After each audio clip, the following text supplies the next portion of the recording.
All right, cool. Okay, thank you. So what you can see then on your screen in front of you is a typical Jewish way of reading the scriptures. You can see my cursor, I presume. Yep. Yeah. So we've got a little bit of Isaiah 11 in the top right-hand corner. I presume it's top right for you. It might be top left, depending on how things are mirrored. Right. Anyway, it is top right, good. On the left, we've got the Aramaic Targum. And so we're looking here at maybe something from the, let's say the 1st century AD, just to put a random number on it. I think it's probably a lot older than that, but anyway. And then what I've selected down here are snippets, just little snippets from 3 of my favorite medieval commentators. So I'll just give you a tiny introduction into each of them and the very idea of what's going on in this medieval Hebrew commentary, why it's significant. And then we can dive in. And if we decide actually, you know, it's pushing the boundaries a bit too far, then that's fine. We can revert to the text and the Targum, or just the text, or whatever. So, but let's proceed. So you've got 3 names here. I'll start with this name, Ibn Ezra. He lives 1089 to 1163, possibly are his dates. So end of the 11th century. And he has inherited a couple of centuries of very significant linguistic interest on the part of the Jewish community, living in an Arab context. And so Arab linguistics is the sort of framework within which they're beginning to understand Hebrew. And they are interested, Ibn Ezra and his colleagues are interested in what they call the pshat, the plain meaning of the text, rather than what we might think of as the more sort of fanciful, eisegetical readings of the biblical text. And so Ibn Ezra and Kimchi, who comes after him by about a century, Kimchi knows Ibn Ezra's commentary back to front, and so really his commentary is more like a reflection on Ibn Ezra's commentary and a discussion with him, a discussion over time, as it were. They are basically doing very much what we as evangelical readers do when we read the text. Namely, they are trying to say, what did this mean to its original hearers, whoever they may be?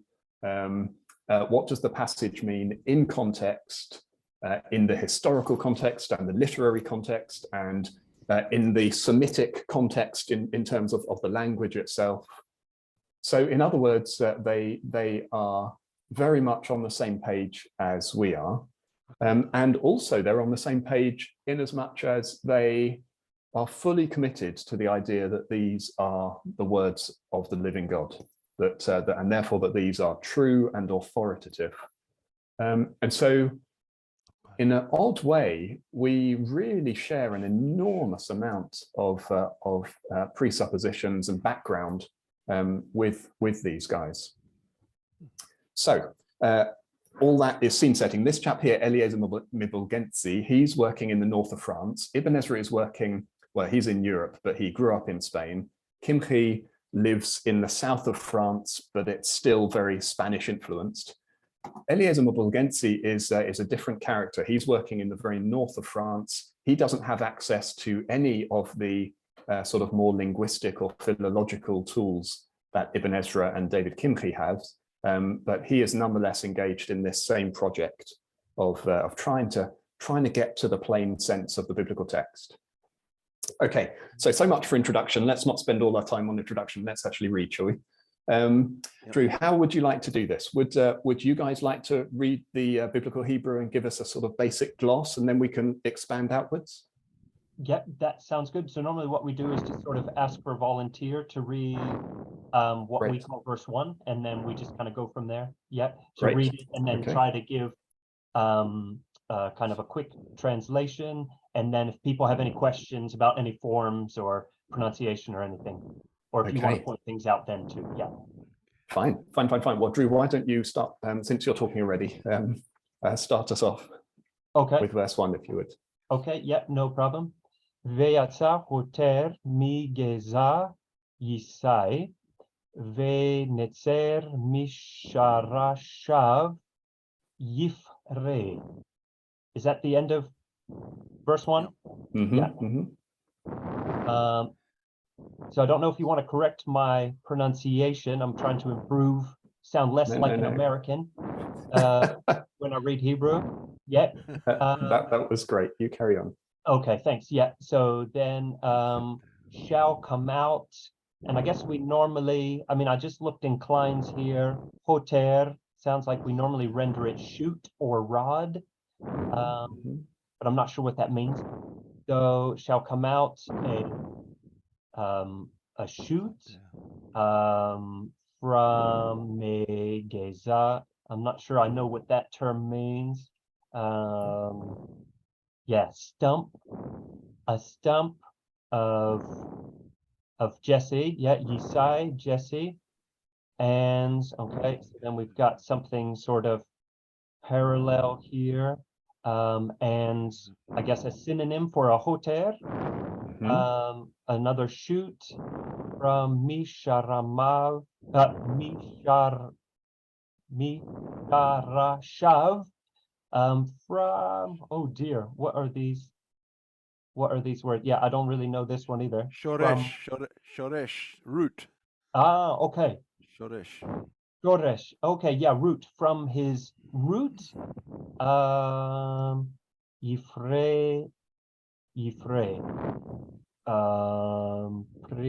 fruit shall bear fruit. Very good. Yes. Yeah. Bear fruit. Good. Nice. Thank you. So lots of arboreal imagery and yeah, perhaps unfamiliar language. Okay. Well, there's all sorts of ways we could go on this, but we're actually going to go right over to the Targum now. Let me the Targum. So again, this very, very early commentary translation, really, in Aramaic, and it reads very differently. So I'll read the Aramaic and then give a translation, unless anyone else would like to translate. V'yapok malka mibnoi diishai umshicha mibnei v'noi yitrabe. So will come out. So it's just the equivalent of v'yatza, but there's nothing metaphorical here. The Targum doesn't particularly like metaphors, or rather it likes to explain the metaphors. My teacher, when I was just starting out, explained to me that that Targum is Bible for dummies, because everything is made very, very explicit. So the Targum is reading this as metaphorical. A king will come out. Mibnoi diishai. You probably can spot there the bet nun of sons. So from the sons of Jesse. Umshicha, where we probably all spot the word Messiah, and the Messiah, mibnei v'nohi, from the sons of his sons, yitrabe, will grow up. I have a question to your translation, Kim. Oh, please, yeah, Kristen. You said a king, but isn't that the king with the R in the end? Thank you. Yeah, Christoph. Yeah, very good question. So as well, I don't know if you know, because I have no idea where your sort of areas of interest and expertise lie. Depending on which branch of Aramaic we're talking about, this ending here, malka, the R ending, can either be just seen as a sort of natural extension of the word by this point. In other words, it doesn't carry any meaning, or yes, it can still be, and originally was, the definite article, in effect, the definite article, the word for the. And Christoph, so assuming that much was familiar to you, to take it a stage further, in Eastern forms of Aramaic, so Syriac, this definite article R has in effect lost all meaning. So Malka in Syriac could be either the king, a king, and you can only tell contextually. Whereas with lots of the Western branches of Aramaic, the R maintains its force as a definite article. Now, Targum Jonathan originated in the West, but then was mainly transmitted in the East. So it's got a kind of crazy mixture of East and West, all in the one form here. So yes, I opted for a king on the assumption that here we have an Eastern feature. But yes, it could be the king will come out and the Messiah equally. Yeah. So thank you, Christoph. Do you want to come back at me on that, Christoph, or add something I've missed, or anyone else? I'm familiar with Old Testament Aramaic, and that's why I was thinking I have no big knowledge about Aramaic, but it's very helpful. Thank you. Okay, right. Yes. So from a perspective of biblical Aramaic, this would seem determined, certainly. Yeah. Okay. Do we have the strength to dive into a medieval commentary now that we've tackled?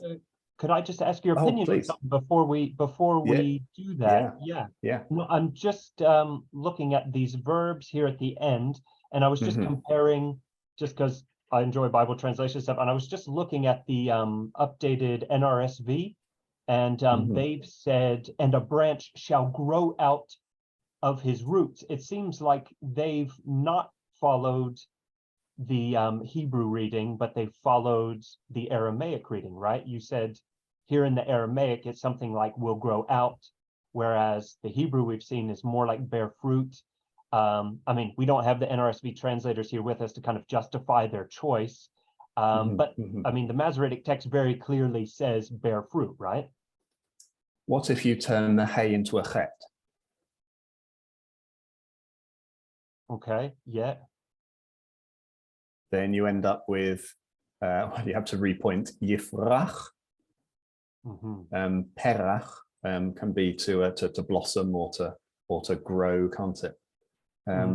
So as far as I know, and it's been a long time since I looked this up, quite a lot of commentators want to see this actually not as para, but for the sake of the parallel and the sake of the sort of context here, not see it as bear fruit, but more like sprout from parach. Right. And so I dare say that what the NRSV is doing there is based on parach. Right. So trying to find that which seems to be more parallel, even though, I mean, I'm looking at my BHS and I'm not seeing any sort of manuscript, evidence, they're not really citing anything, no Hebrew manuscripts or anything. It just seems to be, Sure. okay, interesting. Okay. Ad sensum. I suppose the argument would be, well, all of these images are basically about the beginnings of growth rather than the end of the growth process, and bearing fruit is the end of the growth process, isn't it? Whereas parach, to sprout or to blossom, can refer to the beginning of the growth process as well. So it might be on that basis, I suppose. Right. Okay. Very good. Yeah. Great. If you wanted to move on, that's great. Okay. Well, let's just have a look for a few minutes then at Ibn Ezra on our first page here. Just remember, we've got the metaphor in the biblical text itself, and we have an interpretation in the Aramaic translation, which sees this as referring to the Messiah. Oh, bother, sorry.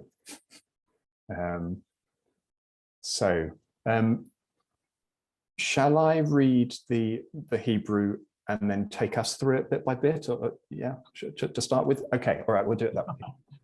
So, Vayatza. So there's our incipit, our gloss. Here's what he's talking about.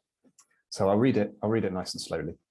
Robei hamfarashim amru ki zeh hamashiach v'hata'am she yamut machane Ashur hatzar al Yerushalayim v'od yavo et geulat Yerushalayim hashelema. Ulefi da'at Rabbi Moshe HaKohen she'al Chizkiyahu romez ki hu davek im haparasha. Ibn Ezra is well known for being fairly sparing in his words. He'll write in one sentence what we would normally take a paragraph to say. So you have to pick his words apart pretty carefully. Robei Hamafarashim comes from Rov. So one of the lovely things about the medieval commentators is that most of their vocab is biblical. So it's a really good way to sort of extend your biblical Hebrew. So the majority of Mufarashim, that's the word for interpreters, expositors, those who spread out the text. The majority of interpreters, Amru, say or have said, ki, that, Zeh HaMashiach. That this is referring to the Messiah. And we've certainly seen one already. V'hata'am, and the point there would be that Yarmut is just pure biblical Hebrew. Machane Ashur, the camp of Assyria, which is Hatzar al Yerushalayim, which is besieging Jerusalem, will perish. So referring back to chapter 10, Assyria making all of its great arrogant claims, and yet when the Assyrian camp come and try to lay siege to Jerusalem, the Lord saves Jerusalem miraculously. Very, very significant biblical event. So as you can see, he's saying, let's get this in context. So most of the interpreters say that the Assyrian camp who are besieging Jerusalem will perish, v'od yavo, but there will again come an eight Geulat Yerushalayim Hashlema, but there will come the time of the redemption of Jerusalem, the full redemption of Jerusalem. So in a sense, it's a kind of from the least to the greatest. So we have a little salvation in the rescue from Assyria, and then we have the full redemption when the Messiah comes. So that, if you remember, is the opinion of Robei HaMefarashim, most interpreters. Ulefi da'at Rabbi Moshe HaKohen, but according to here would be the opinion of Rabbi Moshe HaKohen, who is one of Ibn Ezra's predecessors, She'al Chizkiyahu Romez or Ramaz, that this passage is a hint concerning Hezekiah. Kihu davek im haparasha, because that clings to that's kind of a technical term for Ibn Ezra. In effect, he's saying that suits the context better. That cleaves to the immediate literary context far better. So I don't know if you have your VHS in front of you, but if you remember, that chapter 10 is all about the fall of Assyria, the march of Assyria southward after defeating Samaria, a couple of decades earlier, and then they come down again and remember capture all the fortified cities of Judah. So if that's the context in chapter 10, then according to Moshe HaKohen, let's just assume that context is continuing on into chapter 11. And therefore, this king being spoken of must be the king who is king of Jerusalem at the time that rescue will happen, namely Hezekiah. So can you see the sorts of questions that they're wrestling with here? Very good. Well, I have no means of telling the time, sadly, so I don't know whether. Oh, we should move on because we're only done one verse. All right. Let's skip the others then and get back to the text. Since I'm allowed to pick on people, Sarah, would you be happy to read verse 2 for us? Sure. Benaha Allah ruach Adonai. Ruach Chochma Uvina. Ruach Etza Ugevura. Ruach Da'at Ve'irat Adonai. Beautifully Maybe read. Thank you. easy meaning. You'd rather I translated for you? Yeah. On If you could. him will rest the ruach of Adonai. Mhm. Ruach, wisdom and understanding. Mhm. No, except Etza. It's can we crowdsource the meaning of Eitzah? I think it's advice or counsel or something like that. Mm-hmm, mm-hmm. And that knowledge. Yes, good. Yeah, and Gevura? Might. Very good. The Ruach Da'at and of knowledge. Good. Irat, fear of Adonai. Wonderful, wonderful, wonderful. Thank you. Very good. Okay, well, look, tell you what, because time is pressing us one way or the other,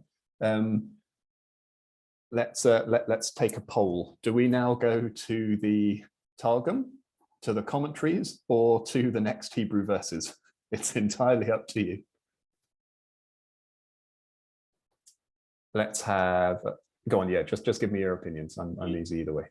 It's all so juicy that I feel like whatever we do, it's gonna be worthwhile. And we're not too bothered about the number of verses we get through, Kim. We're just, I mean, Okay. it's all just fascinating. You're just blowing my mind. So Okay. I say we just, I mean, if you know that there are certain high points that you want to hit, let's hit them, and don't worry about getting through 10 verses or whatever. Okay. Okay. All right. Well, in that case, let's continue plodding in slowly through each of these, just so that we can get a bit more of a flavour. I have a question about the accent nacha, but if nobody else has a question about it, then we'll leave it for now. I'm just looking to see if anyone is also feeling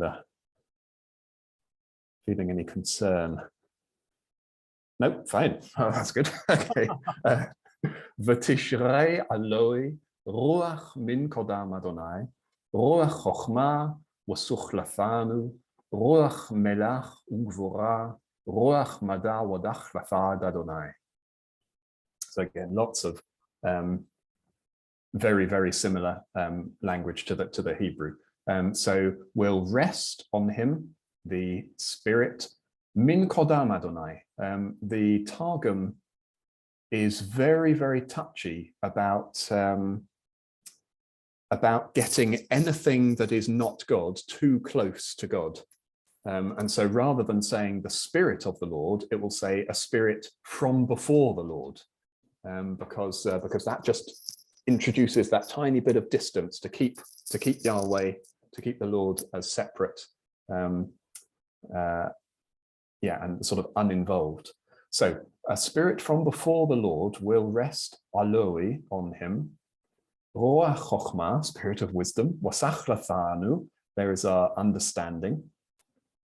Roach melach, so it's one of those false friends in Aramaic. The root melach is to do with advice, giving advice rather than being king. So here is our Roach Eitzah, spirit of counsel. Ugevura is identical.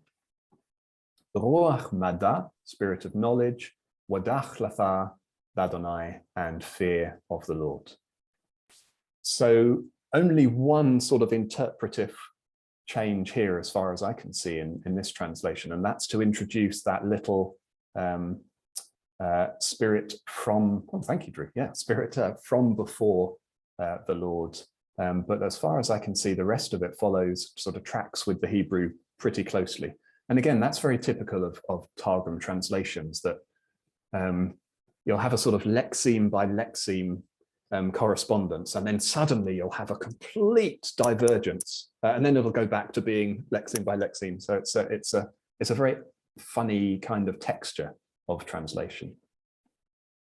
Well, let's nip over to screen 2. This is David Kimchi. Sorry, who, Kim. I'm sorry. Kim. Yeah, no, sorry. If we could go back, sorry. Yeah. Before we move on, yeah, these sorts of renderings are fascinating, and I would love just kind of briefly, maybe Christoph or John, I mean, anybody really who's kind of, maybe Sarah or John, anybody, if you were a translation consultant checking a translation of this today, and you came across this rendering in a local language today, would you find this to fall within sort of the limits of acceptability, if you will? I don't know. What do you think, Christoph? It all depends what it is.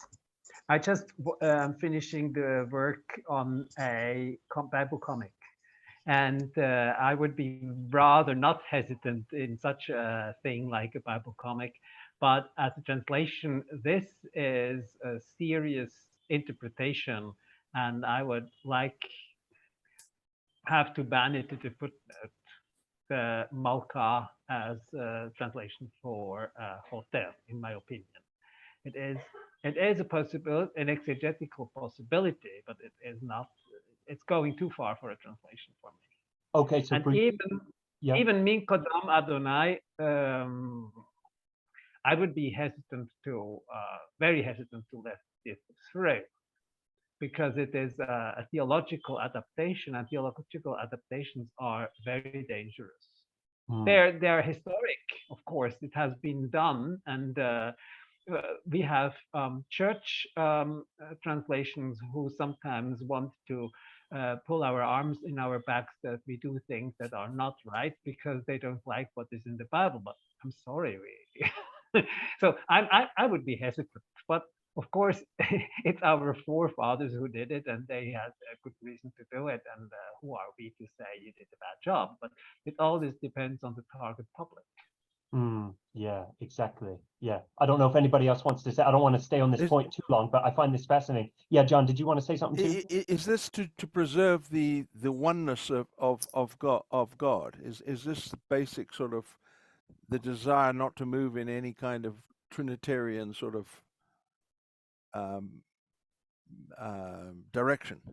I mean, is this anti-Christian, or is it? That's a super question. My hunch is that in this instance, no, it's not anti-Christian. I can't prove this, but I think that the Targumim were pretty well established before the Christian era. Well, we have Targum Job, parts of Targum Job in the Qumran documents. But I think it is an effort to preserve the utter transcendence of God, I think that's how I put it. Okay, yeah, unless anybody else wants to kind of speak to this point, I think we can move on. Yeah, okay, thank you, Kim. Yeah, sorry to interrupt. Okay, no, not at all, not at all. Now, I couldn't fit Kimchi's comments on all of these spirits of wisdom and understanding and whatnot on this page, so I've put it here. And actually, Christoph, what you were saying was a nice segue, because here we will see with David Kimchi the injection of some very quintessentially medieval thought into or onto his interpretation of the biblical text itself. So if we can all, yeah, just to check, we can all see Roach and then Roach Adonai there, yeah, good. Drew, would you like to have a go, or anyone have a go at reading the Hebrew for us, or shall I just do that for time's sake? What's It doesn't have vowels, my friend. I don't touch anything without vowels. Okay. Anyone? No.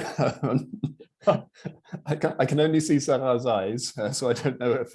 Oh, there we are. Else want to give it a go? I'm not seeing any keenness. All right, fine. Okay, well, look, I'll read it slowly again, and so sort of follow along. So Ruach Adonai, this is Kimchi interpreting this halfway through verse 2. Va'achar kach peresh ruach chochma uvina ruach etza ugvura ruach da'at v'yirat Adonai. So the spirit of the Lord, and then achar kach, after that, he then interprets a spirit of wisdom, spirit of understanding, spirit of counsel and might, etc., etc.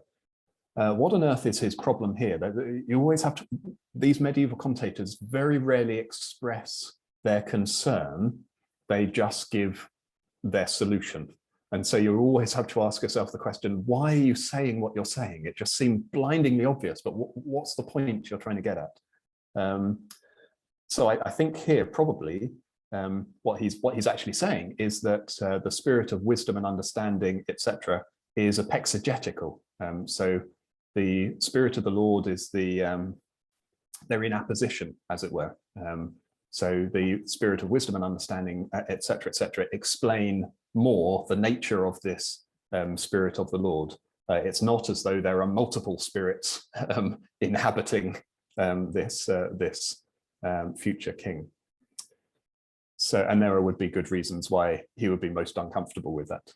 The chokhmah now, the chokhmah, hu hadavar she yelammedehu in the PL Adam v'yeda'enu v'yihye bo muzuman b'chol eit. Here we get medieval. Very interested in the different ways of knowing in medieval thought. Wisdom is the thing, she, that a man teaches him, and he knows it, and he then knows it. So it's information that has been transferred from one human to another. V'yihye bo, and then it remains in him muzuman, ready b'chol eit, ready. So he's learned his times tables and he can recite them whenever necessary. There's information that has been transferred from one human to the next. Okay, so that, according to Kimchi, is what chokhmah consists of. It might not be what we would think of as chokhmah, but it's what he thinks it is.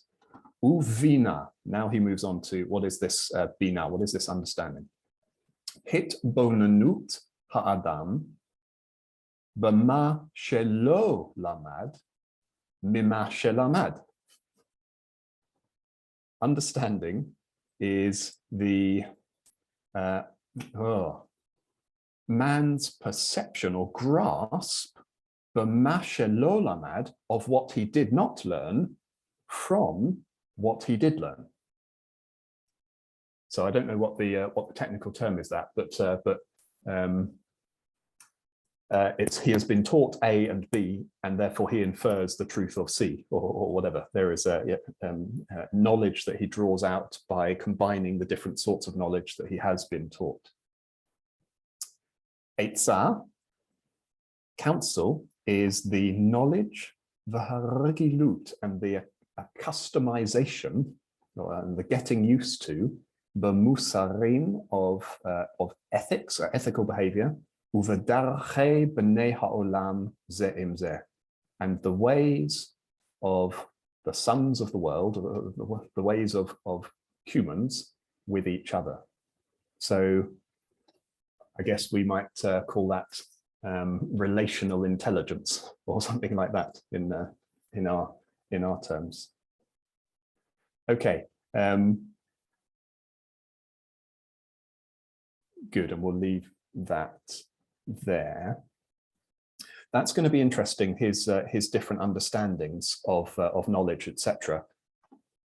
In order to understand this very confusing v'haricho in verse 3. So I suggest that we move on to verse 3 without further ado and come back to Kimchi then to see how all of that cashes out. So John, I think it's your turn if you're happy to read. Which John? Oh, sorry, the John I can see, John Macaulay. Okay, I'll give it a try. Vahariho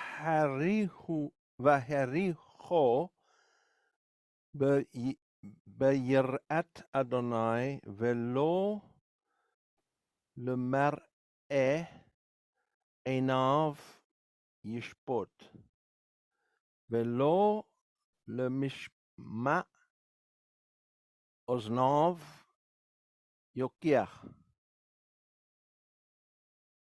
I think that's it. Yeah, that's the verse. Thank you. Now, can you give us a gloss for it, John? I can try. It's my crib is telling me that the first word is ruach. It seems to be a verb in the. Is it in the hifil? No. Yes, yes, yes. Is it a hifil verb? It is. Yep. Courage of your convictions. Yes. Okay. So something like he will do something in the fear of Yahweh, of the Lord. He will. I don't know. I can't get there. Oh, my crib is telling me he will delight. He will delight. Yeah. But, Your crib has done the exact sort of interpretation efforts that that Kimchi does, John. Okay. It's not what the text says. Yeah, exactly. I mean, this is ruach, isn't it? What is? Yes. Yeah. Ruach? And does anyone know that the hifil from ruach? Ruach. Yes, Sarah. Yeah. Area. Area. Smell. To smell. Yes. Yep. Thank you, Sarah. His smell? Yes. His smelling. Is smelling in the fear of Yahweh. Oh, wow. What does that mean? Okay, I don't know. I have no idea. Join the club. Yeah, there's a long note in the net, which is net is often helpful. It tries to explain. It sort of does a targum in English, the Net Bible. Okay. But yeah, and not lemar'eh, and not according to the appearance or the way it is seen of his eyes. He will judge, and not according to or in with respect to the hearing of his ears. Yokiach. Okay, my crib is saying he would. It's from Yakach to decide. It's a hifil again. He will decide. He will. I guess this is a synonym of yishpot, yokiach. He will make decisions, I guess. So he will make his judgments. Yes. Very good. Thank you. It's a beautifully Isaiah word, hochiach. So, I mean, it occurs in loads of places throughout the book, but most famously, perhaps in chapter 1, L'chuna v'nevachacha yachad. Come, let us reason together, or let's argue it out one with another. Though your sins be like scarlet, etc., etc. So, yeah, great. Thank you, John. Thank you. Does anyone want to take us a step forward with that V'haricho birat Adonai at the beginning of the verse? We've heard the crib say that it's delight, but how on earth might we get from his smelling to his delight?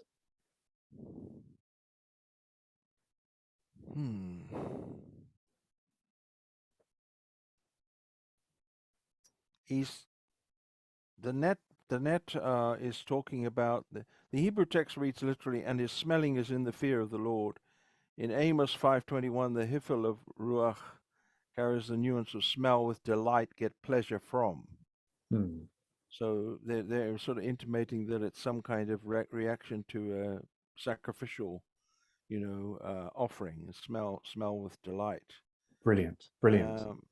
That's the sort of direction they're taking in the footnote. That's very helpful. Does that bring to mind a very common phrase in the priestly type material? a fragrant aroma. Do you remember that? Yeah. The Yes. reach nichoach. Reach Yes. nichoach. Okay. So a scent of pleasantness, but it seems to be that the pleasantness isn't just to be found in the nichoach, but also in the reach, if we take it from something in here. But yeah, it's not entirely. Can I do one? Sorry. Hi, who's talking? Sorry, I'm John. So can John, I have hi. someone? This the three letter resh bab he, and also ruach also resh bab he. Is there any connection between this ruach and ruach and this word ruach? John Macaulay, did you want to comment? No, I wanted to agree with what the other John is saying. I think he's onto something, because it seems to me that, you've got ruach, and then you've got this other word at the beginning of verse 3. He's obviously poetically playing with these words because they sound similar. Haricho is very similar to ruach. Haricho. Yes. Same letter, but pronunciation is different. But the same shoresh is same. So is that how can we define these connections in this Hebrew? So it's quite a difficult thing for like an intermediate Hebrew learner like us. Yes. Thank you, John. That's a very, very good observation. And do you know, 20 years, I wrote my PhD on Isaiah, and 20 years of reading this, and I've never spotted that I've gone the wrong way, that the ruach would then play very naturally onto this haricho. Yeah, thank you. It sounds obvious now that you've said it, but yeah, wonderful. Like all the best interpretations or arguments. Yeah, wow. So that might explain the choice of what might to us seem like a really odd use of the root or verb, that it's being some sort of wordplay going on. Very good. Thank you. Well, how are we doing time-wise now? Oh, we're not doing very well. Shall we just get on and see if we can make any progress with the other translations and comments? Does that suit, Drew? Yeah, that's fine. I was thinking, maybe about 10 minutes yet, and it'd be nice to hear everyone read within that span of 10 minutes, if possible. Okay, all right. If they want to. Okay, well, in that case, let's go straight to Kimchi, and I might just summarize a little bit for us. He is obviously trying to make sense of Haricho b'yirat Adonai as well. He's as perplexed as we are. And he's got a very interesting take on it, very different to Ibn Ezra. So Kimchi says, "Lefi she hareach hu hargasha kala," because the sense of smell is the lightest feeling. We'll have to see in a bit more detail what he means by the lightest of the feelings. Omer le davar hakal shebahargasha reach. V'chein merachot yareach milchama. So he's just justifying himself here. V'chein amar, we'll skip down to here. And so he says, v'hareach b'yirat Adonai.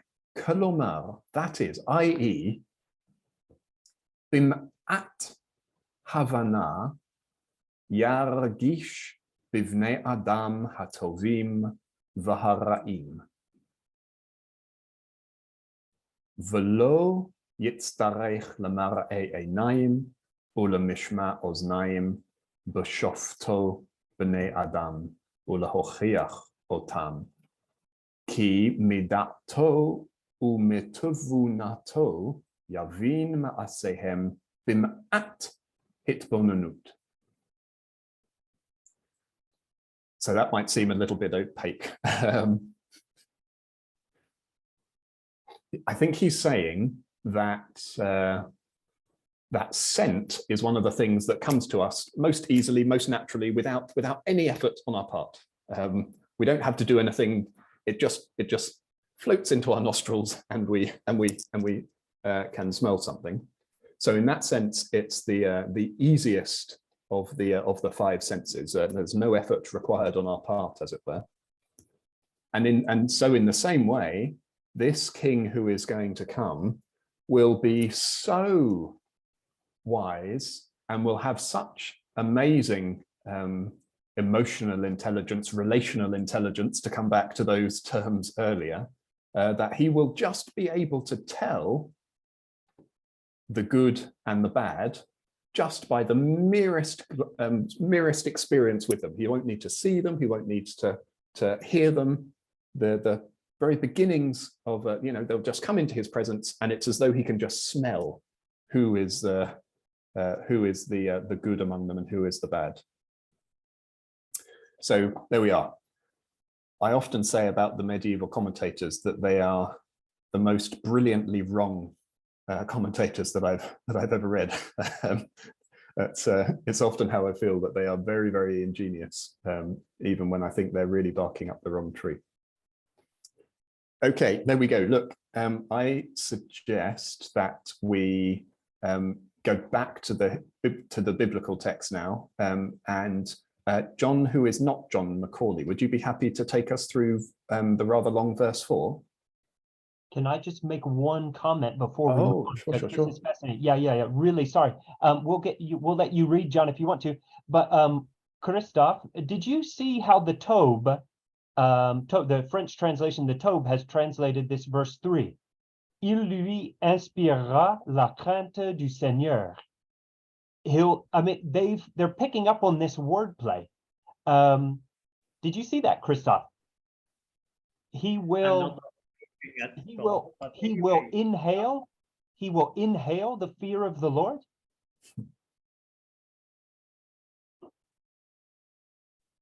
Christophe? Thanks for that. But let's go on. Okay, let's go on. Not that interesting. But the idea of inhaling and with the scent and stuff. Anyways, yeah, okay, let's go on. John of the Bible picture, are you there, and would you like to read? Okay, can I read verse 4, right? Yes, please, thank you. Okay. Veshaphat, Vechedek Dalim, Hokiach, Mishor, Le Anvei Aret, Hika Eret, Shveshevet, Kiv, Piv, Veruach, Shepatav, Yamin, Roshav. Okay. Oh, good. Shapat, he will judge. Vechedek, fairly or righteously. Dalim is to poor. Vehokiach, and he will decide and be sure with equality for the humble of the earth, and strike, and he shall strike. He will strike the earth with the rod of his mouth,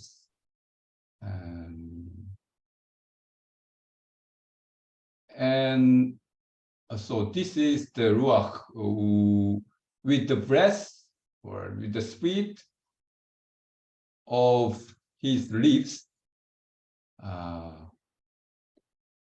yeah, mut.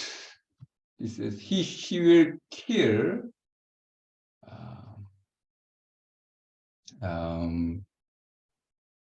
guilty, weak person. He will kill. Very good. Thank you, John. Very, very good. Yes, great. And also, I have one case. This kind of the sentence is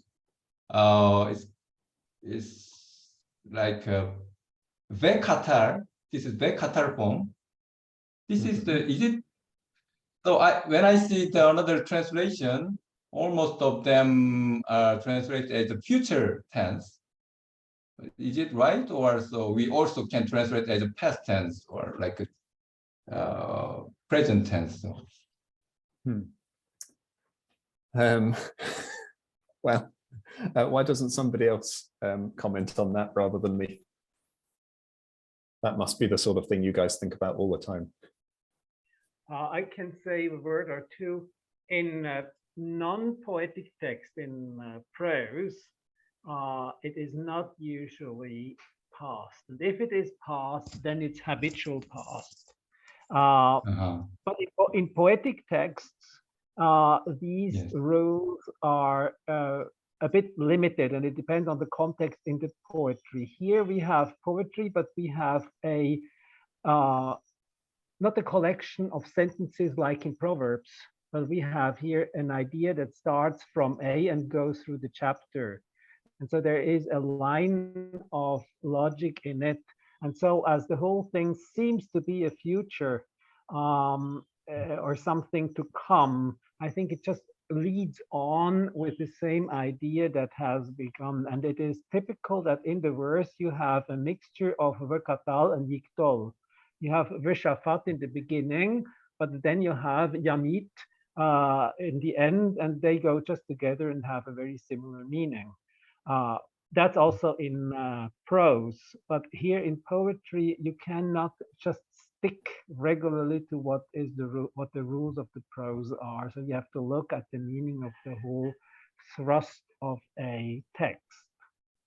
And there are tons of books that try to explain what those verbal forms do in the poetry, and I have read a bit of them, and I must say I'm not sure if anybody has really found the poetry. Okay, thank you. Yes, this is because of poetry. So, okay, thank you very much.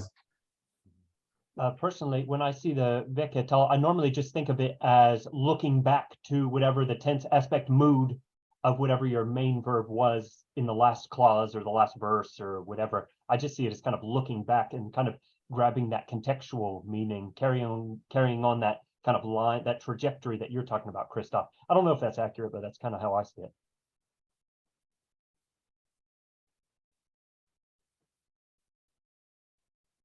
Very good, thank you. Christoph, would you take us straight on to verse 5? Because we're running out of time, and if we read verse 5, then we can see how the Targum translates it, because it yet again does its own thing. So we probably will then finish with that. Does that suit? Yeah, I'll try. V'hayat tzedek ezor motnav, v'ha'emunah ezor chalatzav. So justice will be the satir, what's the belt of his hips, and truthfulness or steadfastness will be the belt. And that's parallel, motnav and chalatzav. They are basically similar, and here probably used in a synonymous way. Super, thank you. The thing that holds your big garment together. Yeah, thank you. Christoph, you got off lightly with a really short verse. So do you want to read us the Aramaic as well? Well, yeah, wait a minute, where am I? Let's see, yeah. Vihon tzadikaya sechor le ve'avde Hemanuta me korvin leh. Leh, that's low in Hebrew, I think, if I remember correctly. I have Absolutely. very limited knowledge of, so I'm reading like somebody who is in a literacy class. So, that was great. Could you offer a translation for it, or shall I take us through that? No, go ahead. I think Avde is understandable and leh, but for the rest, I'm sorry. Okay, sure. No problem. This is a biblical Hebrew reading group, so I'm the one introducing the foreign material. So vihon tzadikaya. So let's look v'haya tzedek, righteousness in the Hebrew text. As I completely agree with your translation, Christoph. Translated in the Targum as the righteous, tzadikaya, righteous people.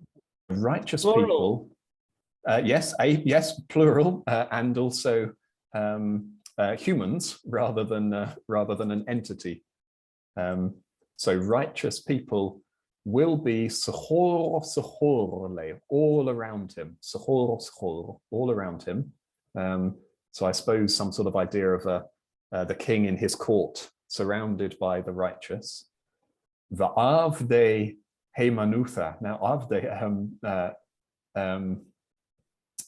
this is a false friend actually between Aramaic and Hebrew.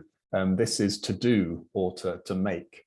So doers of hemanutha, doers of faithfulness. So not emunah, faithfulness in and of itself, but those doers of faithfulness will makaravin le, will draw near. I think this must be what it's meaning, but I wouldn't expect it to be in the pa'el. Will draw near to him. So again, we've got the Targum saying, well, this all of this talk about belts and loins must be a metaphor. What's it a metaphor for? And in his opinion, it's the kind of court scene with the righteous and the faithful gathering around. This is very interesting because, of course, the Hebrew text also is metaphorical, but it has it can be read in the metaphor can be read in different ways. So I usually understood it differently than understanding it righteous people. But this is very interesting, and thank you for bringing this to us. I'm really you should come often. I really appreciate this a lot. Oh, well, thank you. It's a very, very deep ocean to go swimming in, all this sort of material. So yeah, it really is. I feel as though I sort of dabble around the edges. Drew, I feel that I think we've now reached the limits time-wise. Do you normally pray at the end of, or back to you? There we are. Back to you. Yeah. No, wow, Kim. I don't know what to say. Yeah, that is fascinating. I feel like you've opened a whole new world. Normally, we just content ourselves with opening up the world of the Hebrew Bible in the Hebrew language, but here you've presented us with Aramaic and medieval interpreters, and wow, and to have such an able guide with us as well. I'm so glad we recorded it so we can go back and check things out. So thank you so much. I'm going to stop the recording here.